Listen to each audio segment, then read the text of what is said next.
A lot of people say, I don't know how to get started, I don't have the time. That builds a successful book or doesn't. It can shape a book and it can break a book as well. 3 things a writer should absolutely never do. The people that achieve the most success are the ones that really. It's a dream shared by millions. To write a book, to leave a legacy, to share thoughts. But for many, that dream often clashes between the realities of packed schedule, endless emails, and lack of time. Today's guest is a best-selling author of 10 books, a TEDx speaker, the incredible mind behind Librotas, and the host of Business Book Bites podcast. She is also a book mentor and has helped many people write their own book.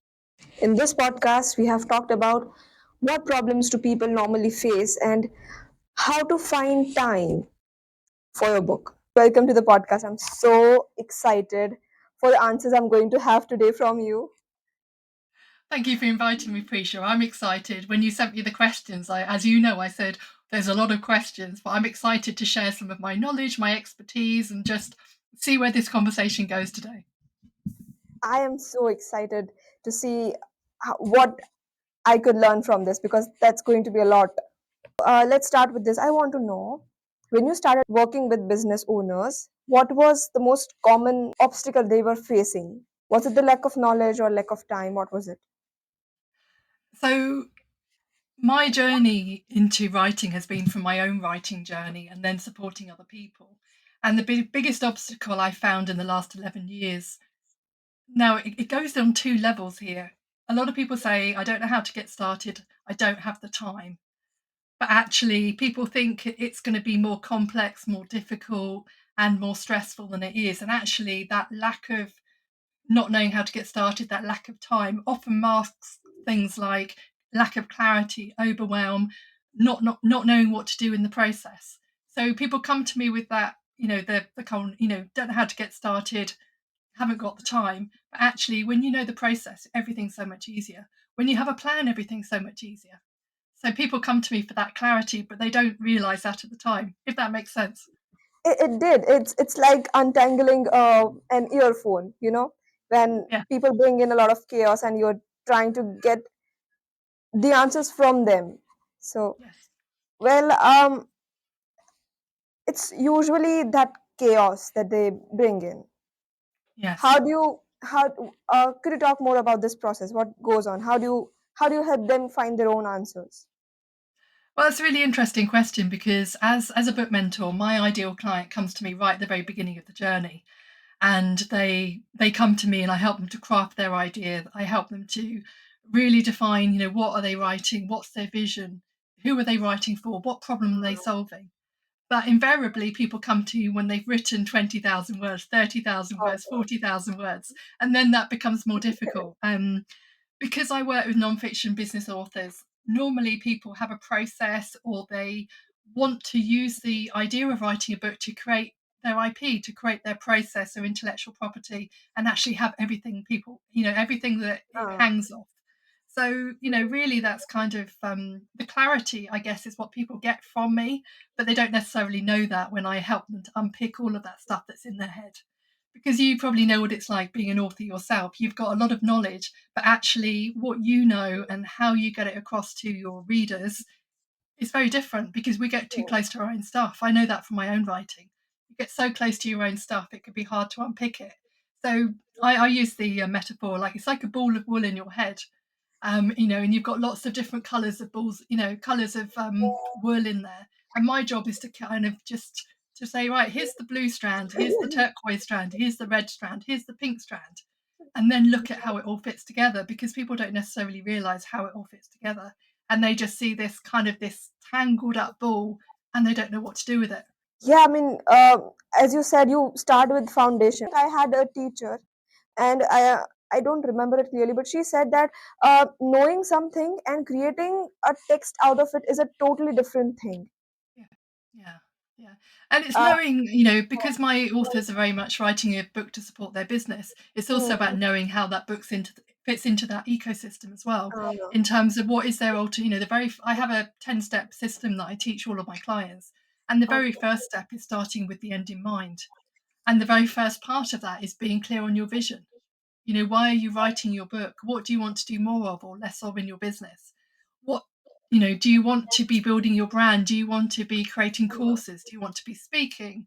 Do you want to be just selling the book and not doing any of that? So ultimately, when you know what your goal is for you and also your goal for your business, for your readers, for your life, I guess, that's where the magic happens because you get really clear on that vision. And that can shape Absolutely. can shape a book and it can break a book as well. And if you don't know that when you get started, you don't know what stories to include, you don't know what um, words to include, you don't know what process to include, and you don't really know where it's going. I get all my clients to do that, even if they've written 80,000 words, they're still going to do all of the Mhm. strategy foundation stuff with me because that builds a successful book or doesn't. Absolutely. I mean, that process sounds interesting to me. A lot of people Time. think that you have to, if you want to be an author, you have to block out an entire weekend to write, and busy people cannot write a book. So, what are your thoughts on that, and how to? You said you work with a lot of business owners, so how do you help them write a book because they are definitely very busy? Yeah, so I'll take you back to the process. The process really is about having a plan and doing all the preparation first. And I do believe that once you have a really clear structure, once you have a good plan for the book, you know who your book is for, you know what problem it solves, you know what promise people are going to get from reading it. You can create that structure. Once you've got that structure, you can create more time.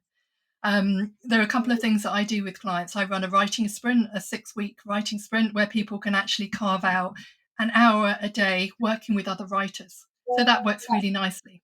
I also run a writing retreat in Spain, which means people can immerse themselves in Spain for a week and actually get on with their writing as well. But ultimately, when you know what you're writing, so you rock up for a writing session, you go, right, I've got an hour now, I'm going to write today. If you spend half of that time going, where was I at? I don't know what I'm writing. Where am I going to start? I'm going to put the washing on. Oh, there's social media. I'm going to put the kettle on now and have a cup of tea. They've lost the writing time. But if they turn up for their writing and go, okay, so today I'm working on chapter 2 and I'm working on this topic, they can get down and write it. So I think the time thing, Prisha, is really about the fact that people waste time by not being prepared for it. So one of the things on the Okay. writing sprint that I encourage people to do is actually plan the day before what they want to get from the session that they're going to be doing. So they turn up and they say, today I've got 50 minutes, I've got an hour, I'm going to write this topic, and then they go away and do it. And they don't So waste time. whoa, that means that it's very organized. People know what they're getting into. And I think when you do it a day prior, you get a day, 24 hours of time to actually Yes. mentally prepare what you want to add into that text. Yeah. Yeah, and how I tend to write as well is that if I'm thinking about writing something, I'll often take myself for a walk and I use that time to think about what I want to say, how I want to say it. So actually, when we're writing a book, it's not just a physical time we're sat down at our desk with our keyboard or notepad. It's also about that thinking time that people don't necessarily realize, whether it could be in Hmm. the shower, it could be walking, it could be anywhere. But it's just, as you say, it just gives you that processing time. So, so true. Okay, you have written 10 books yourself, right? So can you let's go back to your first book and the struggles you faced at that time. And did that play any role in deciding that, okay, I have figured this out myself and now I can help others do the same? Well, I must admit, when I wrote my first book, it wasn't even on my radar to help other people. I wrote Okay. because I noticed there was a problem that a lot of people who were in my ideal readership were facing, and I started doing interviews with people who could help me to solve those problems. So that's where that first book came about. But the three main things I went through is I had to learn how to write a book. Now, I'm trained as a trainer, so that does actually help because I'm very good with structure. I'm very good with planning, a lesson, planning a training session. Hmm. So the structure side of things comes really easily to me. But I had to learn how to write a book, which is very different from a training course or a blog or something like that. Yes, So that was a absolutely. massive learning curve.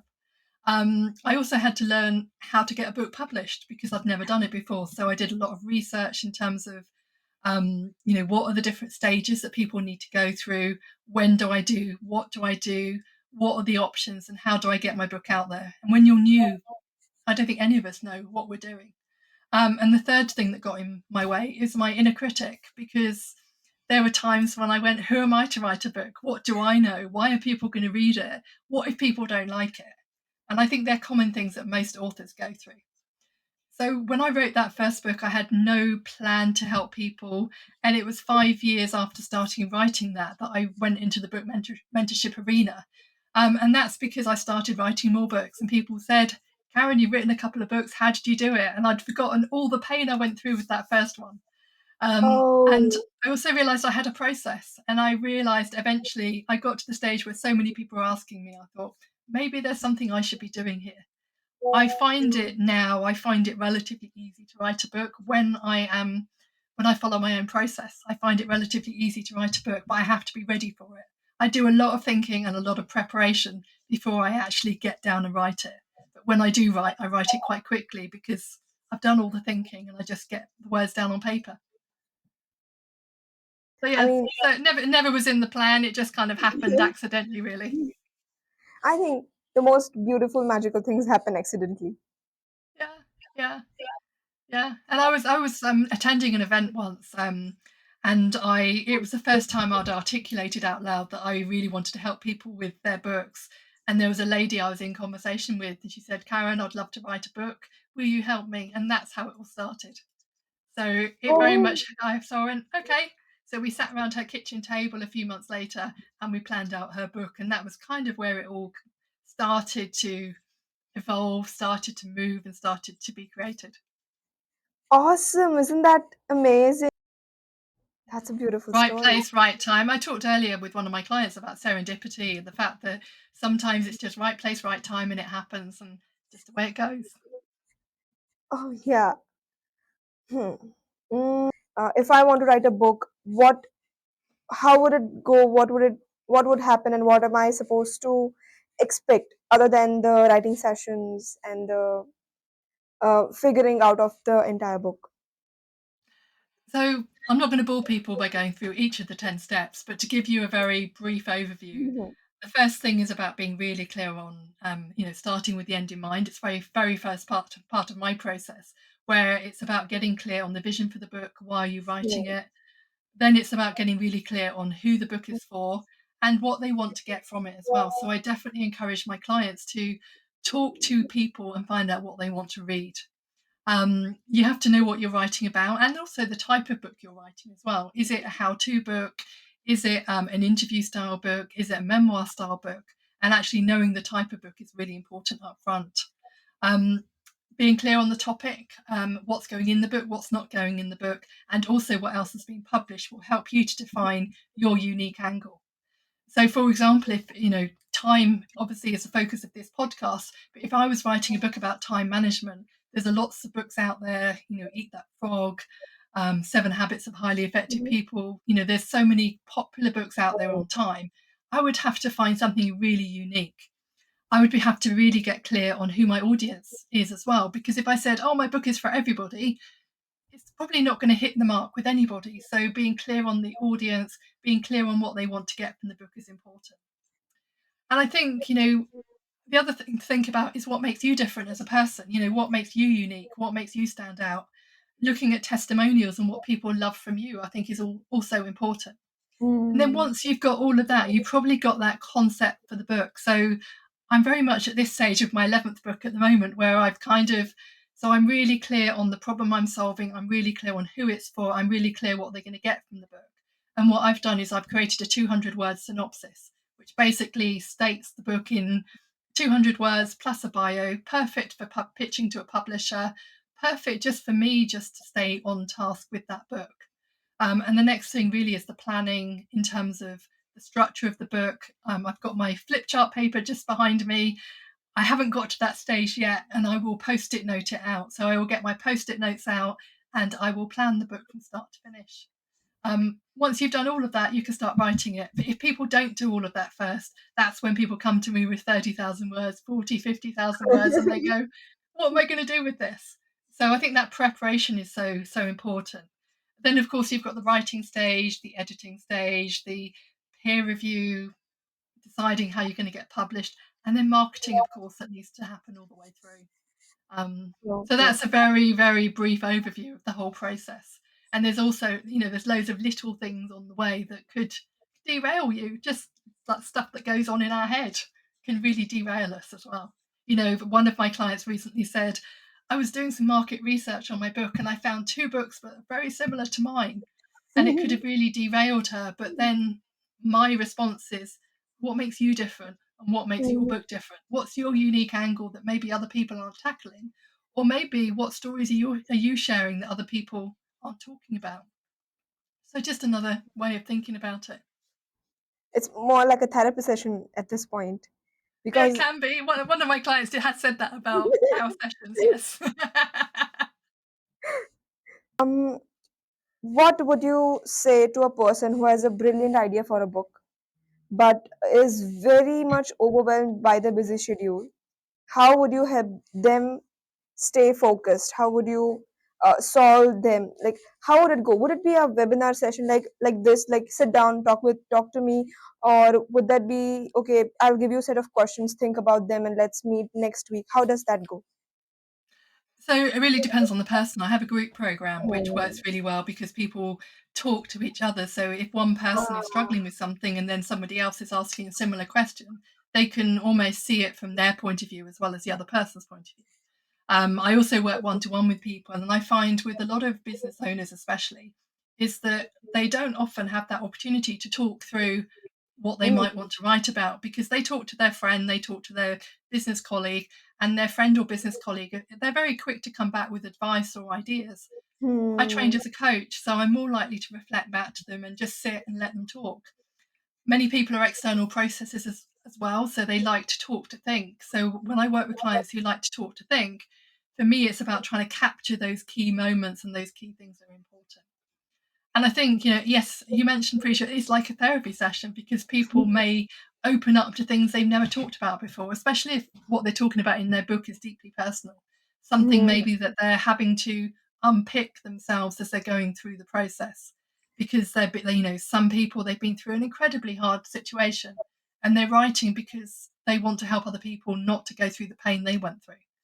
Um, so it can be quite a difficult process, and especially when you're writing about something very difficult, you have to remember to ground yourself back in the present after you've written about anything difficult. Hmm. But even anyone who hasn't gone through anything majorly difficult, we've all gone through tough times in our lives. So we have to think about how to share it in a way that is useful for the reader as well, that isn't kind of ranting or blaming or anything else. Absolutely. Yeah. So yeah, So so my job is just to create that clarity, I guess, as I said earlier. yeah, I see it as a fishing. The people are Yeah. flowing their ideas, and it's a lot of chaos. And you might be fishing those things. And okay, you might want to get that in your book. I think one of the things I've learned over the years is I can see structure where other people see chaos. I often laugh. A really good friend of mine who works within the business. I'm helping her with her second book at the moment, but she also co-runs the writing retreats with me. And yeah, and she talks about space, and I can see someone's structure here. So if someone's talking to me about it, I can see how everything fits together. I have no idea how, but I'm just really good at kind of sifting through that chaos and actually creating that structure, creating that process, all that mnemonic or acronym that might kind of that golden thread that holds everything together. But yeah, it's just something I happen to see it here. No idea how or why. Maybe. Because it's not easy.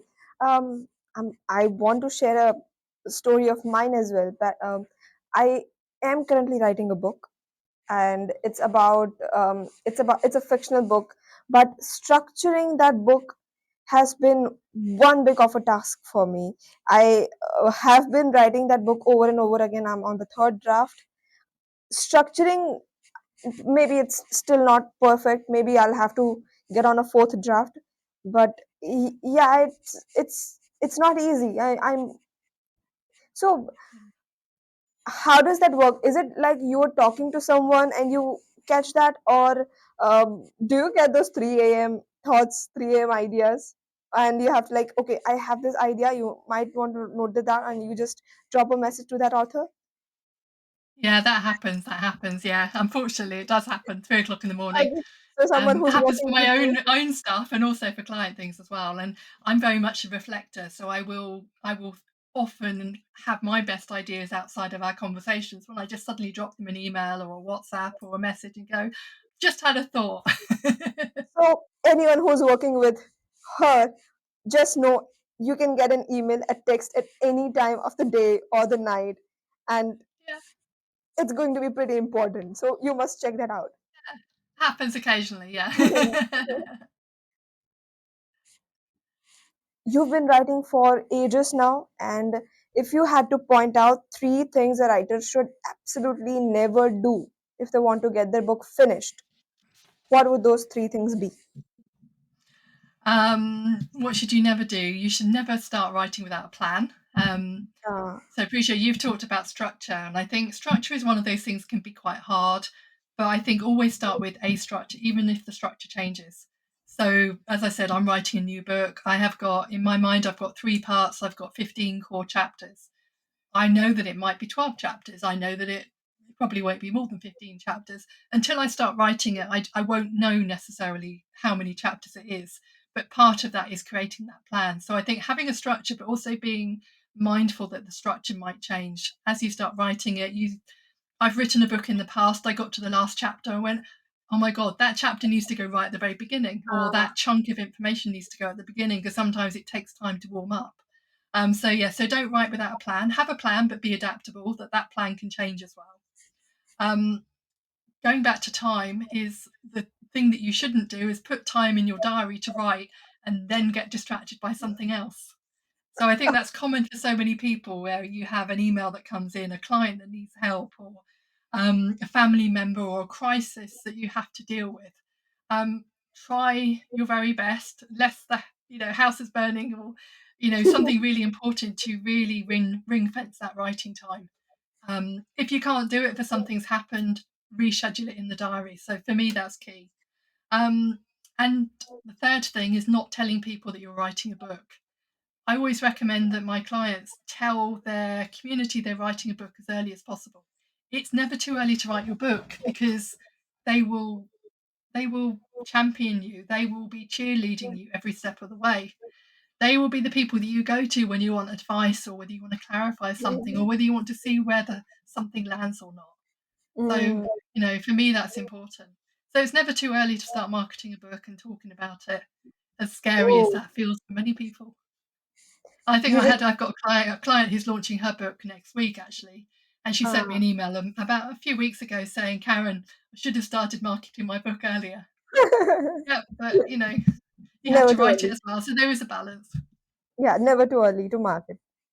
No, no. But marketing, it can just be having conversations. It can be talking about it with other people at a networking meeting. It can be putting a social media post out.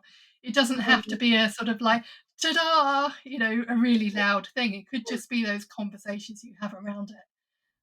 But it's never too early to start talking about it because it does raise your profile. And obviously, we're talking non-fiction books rather than the fiction. But even with fiction, when you start building your community, you want to keep them engaged. If you've written one book, two books, a series of books, you want to take people on the journey. You want to have a ready-made community of people who want to read your book when your book launches. So the more you engage them and share the content and encourage them that you've got something important to say, that's important for fiction or non-fiction.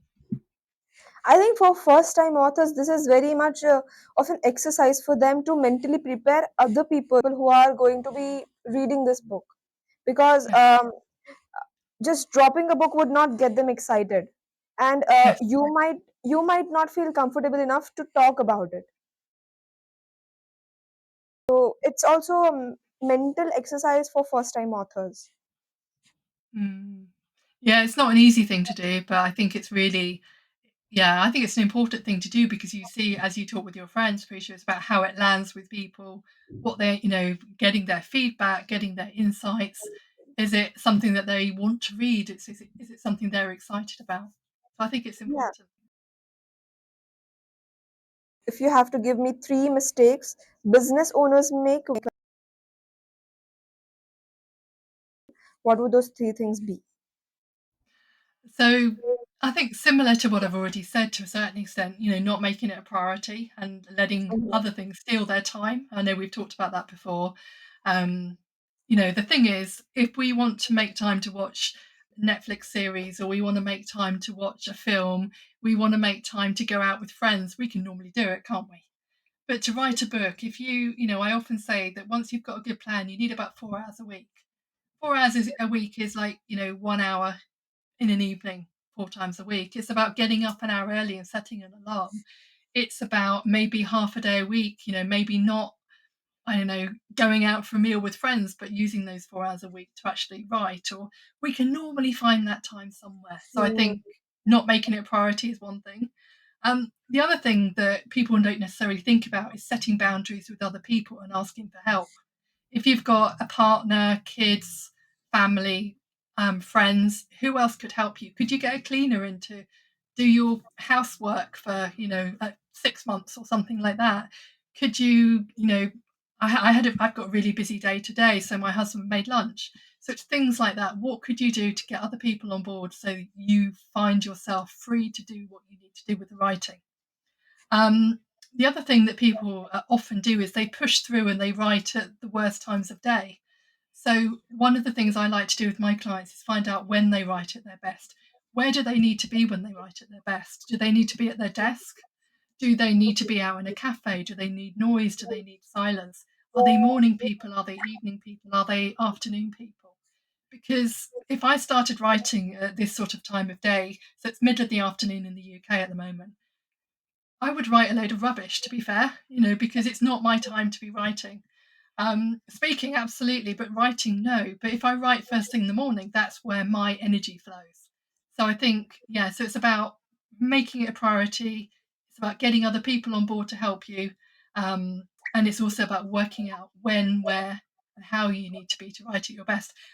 And I guess it's also, do you write with a pen? Do you write on a computer? Do you dictate into a phone or something like that?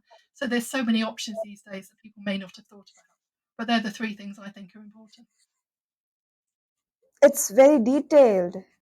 I have thought about it over the years. But you can Okay. push through it as well because, I've been running a writing sprint in the summer. I'm running another one in the autumn because it went so well.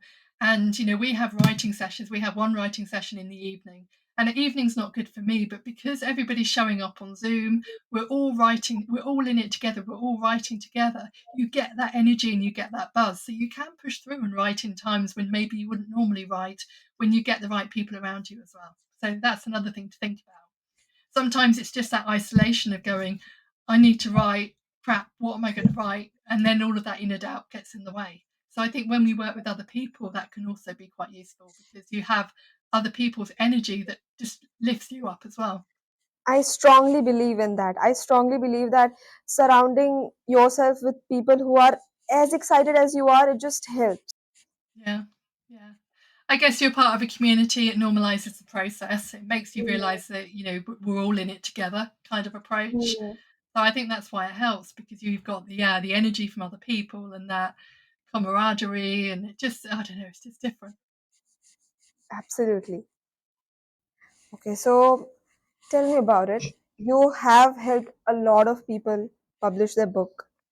Has anybody stood out?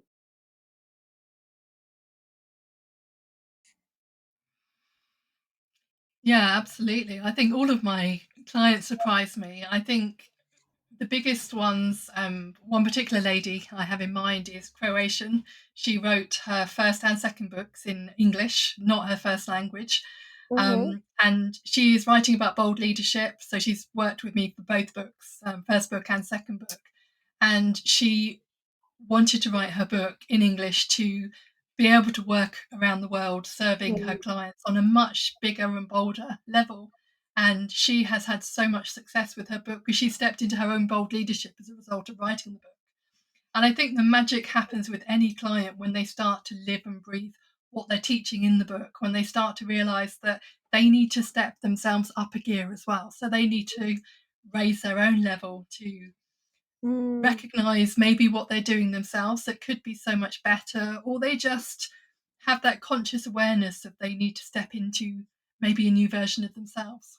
which, to be fair, is what my new book is all about, really. Is that stepping up into that, what could you become as a result of writing your book? What could you do more of? What could you really embrace as a person? So I do believe a book changes someone when they write it. But I think the people that achieve the most success are the ones that are really willing to live and breathe what they're teaching in their book. And they're willing to really talk about it and put themselves on that bigger stage as well. So she's an example, but I think that's the thing that's important.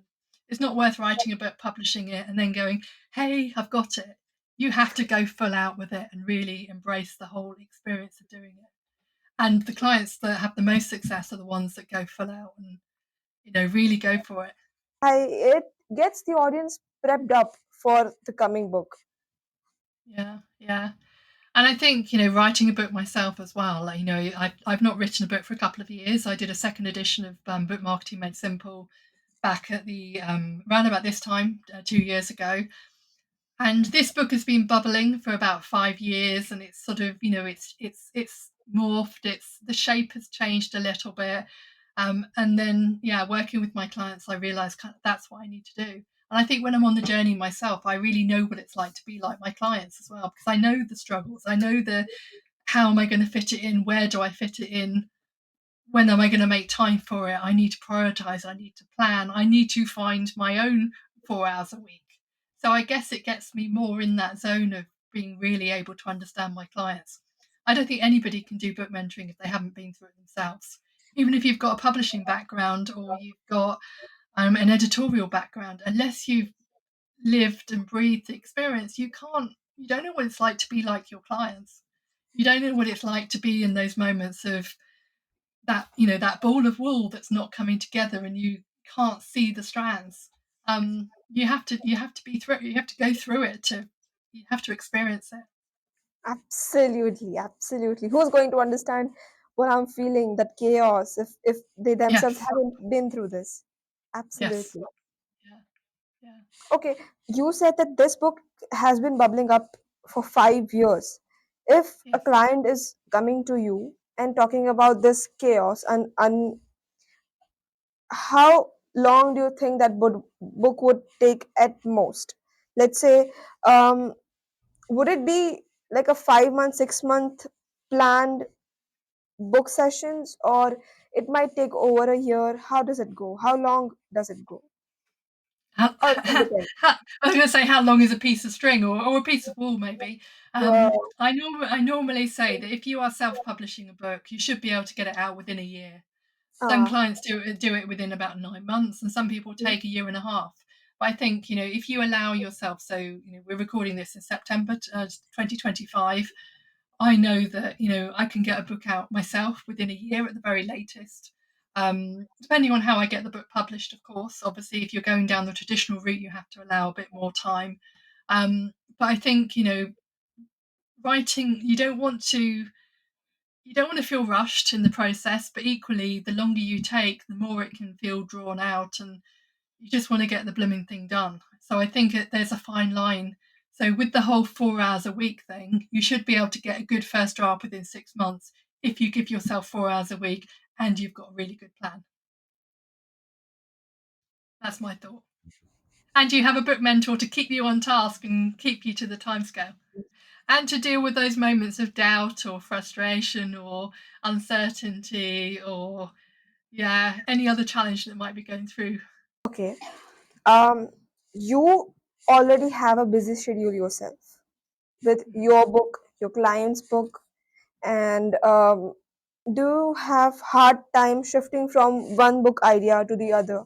Let's say we are on a book session right now, and this ends in about, let's say, at 4 o'clock your time, Mhm. and you have another client meeting you at, say, 5 o'clock.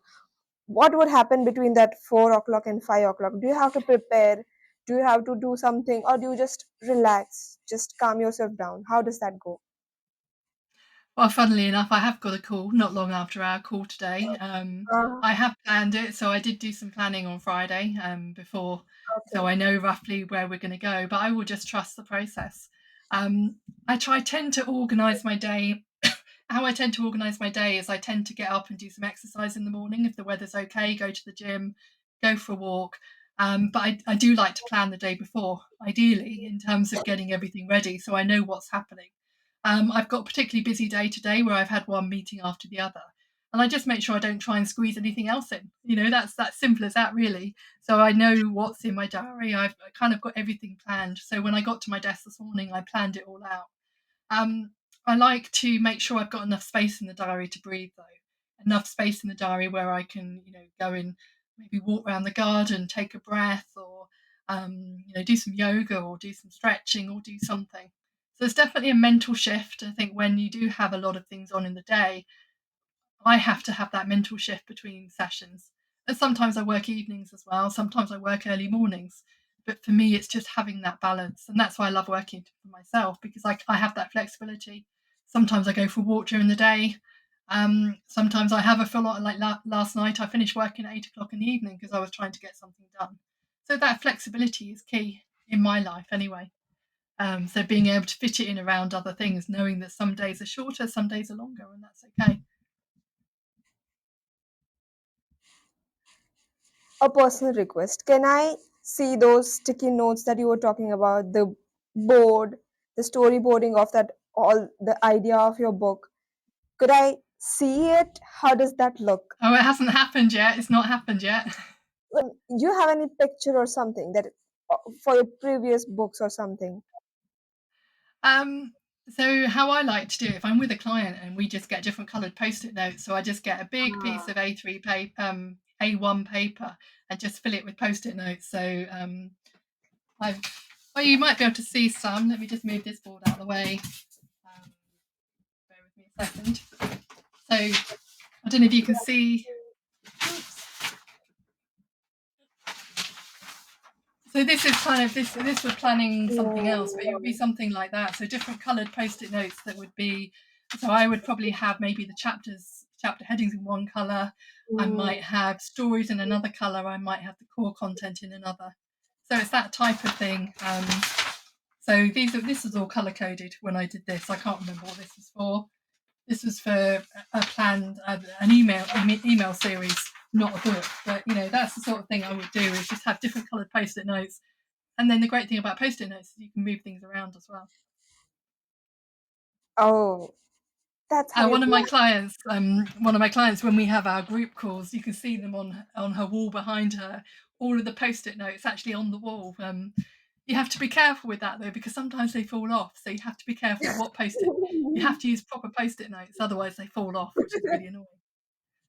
Yeah. Yeah. But I will sit down myself next. This flip chart. It is primed and ready for me to really start planning. As I said, I've got 15 chapters in this new book, but I will go into much more detail before I start writing it, so I know what's in each chapter. Wow. This is for me and for everybody watching. If you have to give one piece of advice to someone who wants to write a book and has a great book idea, and they still, after watching this, think that they don't have time, what would you say? I would say, come and join my next writing sprint. Gives Perhaps. yourself the value of time working alongside other people as well. If that's too much, I do a regular networking event that I run on the first Tuesday of the month, uh, 12 o'clock UK time. So that's another thing you can do. So I would say, yeah, work with a community of people who are working on a similar project, because they will bring you along with them because they're committed and they want to do it. So hmm. I'd say come on the next writing sprint. Quite happy to share the link with listeners. You do share it. I'll have it in my description box. Absolutely. Now, this is fun. I will ask you a question, and you have to tell me whatever the first thing that comes to your mind. Okay. Okay. So, name one tool you can't write without. Pen. You write with pen. Okay, you are not the keyboard person. I am a keyboard person, but if I really want to dig into my soul and really write from the heart, I often will sit outside, sit away from my desk with a notepad and pen. I love my keyboard, and I do write at my best through the keyboard. But I think there's just something powerful that happens when we journal, when we actually use a paper and pen. We don't do it enough. One of the things I've done is I've created a couple of planners. So I've got This is Hmm. available on Amazon, a business book planner. I've got a marketing planner as well, and it is all about writing. And you can see that I've used it myself. I've got my own writing in there as well. So yeah, paper and pen. It's. I did some research when I created this. It does something with the neurons in the brain. Can't remember what it does now, but it does something that's just very different to when you sit at a computer, because we can feel quite, you know, chained to our desks, I guess. Another question. Could you show your favorite place to write? Well, actually, although I quite like to write in paper and pen, I do like to write at my desk. Some people find So that this they is the don't like place. to write at. So a lot of people, because this is my workspace, they don't want to write at their desk. But I like to write here because I've got a window in front of me, which is a pro and a con, because sometimes the light shines in my eyes. I can't see anything. But everything's here that I need. Everything's on my computer. I have got a big screen. I've got a laptop and a really big screen. Everything's in one place. So I do actually like, I've got subscription to a local business centre, Uh, but I tend to write at my desk just because everything's here. But I can just pick up my laptop and go as well. So it's nice to have options. That's what I think. you do you keep on changing places so that it suits the chapter? For example, if you're writing something soothing, you might like to go to a cafe or something. Yeah, yeah. That Yeah, I think works. it's good to have options. Yeah, I think it's good to have options. And if I was sat here and I couldn't write, I would probably go somewhere else. But I prefer to write when it's not a work day, which might feel strange for some people, because although I turn off notifications, I turn off email, I turn off social media, I'm human. I get distracted by things, and I find that less things distract me if it's a Saturday morning, or a, I don't know, Sunday afternoon or something like that. I feel like there's less things getting in my way. I need a good chunk of time. I like writing in an hour. I think that's really powerful. But I also like to have a nice chunk of space. I tend to take myself away. Actually, it's has been known for me to say to my husband, "I'm going off for a week. Goodbye," to write, because I like to write somewhere else, because I get so much more done when I'm not distracted, because I said I'm human at the end of the day. If it works, it works. Yeah, yeah. Do you have a playlist? No, it has to be silent. No, I can't write it with noise. No, if I had music, it would have to be something without words. But no, I like writing in silence. And if I go to a business centre or I went to a cafe, I would have my AirPods in to drown out any noise. I'm not good with noise when I write. It has to be quiet. Okay. One myth about writing that you want to bust. So I think from a non-fiction point of view, the biggest myth that people think is that they're going to make a lot of money from writing a book. So I have to say, sorry, that's not true. Now, don't get me wrong, I've interviewed some people for my podcast who have had some amazing successes.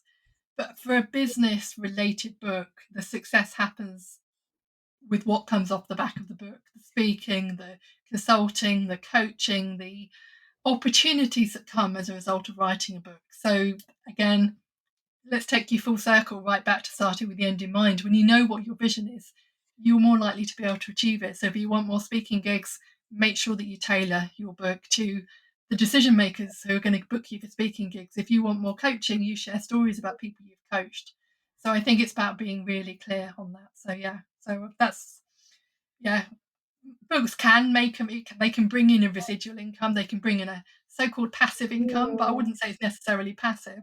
But you have to target it by what comes off the back of the book, which means promotion, which means marketing, which means talking about it, which means going on people's podcasts and speaking and that type of thing. Okay. And what is the one thing someone can do to write, to start writing the book today? So have a conversation with the people you work with on a day-to-day basis. Look at the clients you've worked with, look at the problems that they come to you with, look at how your book is going to universally solve some of the problems people are facing. Prisha, you asked me early on, what do people struggle with the most? So Hmm. I'm writing within my new book, and with all of my books really, what I'm writing to the problem, am I also providing a solution? So having those conversations is a great place to start, because you can find out what a real life human beings saying they want to read, they want to learn about, they want help with. When you know that, you can know how to target your book. It doesn't have to be difficult. You don't have to do a fancy survey or fancy interviews. I think both of them are brilliant, but just having conversations can be a really good starting point. All right, then that was it. Those were my questions. Thank I you. hope Thank you you for grilling me. enjoyed. Thank you so much for coming here. I had really great time talking to you, Thank and you so much. I hope you have a very good day. Brilliant. Thank you.